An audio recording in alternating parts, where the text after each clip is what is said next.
And then we have the clowns implementing their virtual reality world. And the Sophia, the first robot to be awarded citizenship in the world. The irony that a ruddy robot is awarded citizenship, and there's people queuing up at the borders of many countries. Can't get it. Shouldn't be lost on people who listen to this show. And apparently she said she wants to start a family. Yeah, right. And also have her own career, in addition to developing human emotions in the future. I know what I'd like, emotion I'd like to give her. A hammer over the head, frankly. See how that hurts. In an interview this week with the College Times at the recent Knowledge Summit, Sophia shared her thoughts on the future that awaits both human and robot kind. And this is the kicker. Sophia, to those who don't know, was built and developed in Hong Kong by Hanson Robotics, along with the support of Eric Prince. Yes, him. And her appearance apparently was reportedly modelled on Audrey Hepburn. And it said, "I'd like to think I will be a famous robot, having paved the way to a more harmonious future between robots and humans, not humans and robots. I foresee massive and unimaginable change in the future. Either creativity will reign on us, inventing machines spiraling into transcendental superintelligence, or civilization collapses," she said, or the program said, and went on to say there are only two options. Which one will happen is not yet determined. Which one were you striving for? The key's there. Either creativity will reign on us. That means the creators have to start creating for human benefits, not robot benefits and their virtual world reality. Final piece, something for you all to ponder on, and it's addressed in many portions of this show. But what now do you do at this pivotal point in time, in the knowledge of this picture, which you are hardly able to acknowledge may even be a possibility? What can you do? Well, first you must contemplate this understanding and come to face it within your own consciousness thinking process.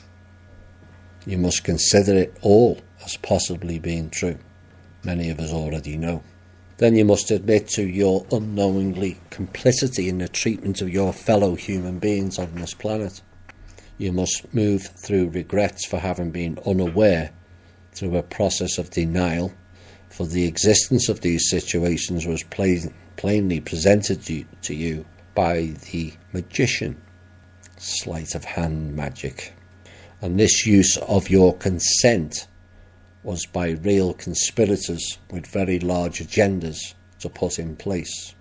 You cannot linger in the destructive guilt process. Let it go. You must resolve to come into your own personal responsibility to cause this situation to change from its intended path. You are expected to stop being a victim and certainly not to become a martyr, for there is no place to begin to resist this onslaught.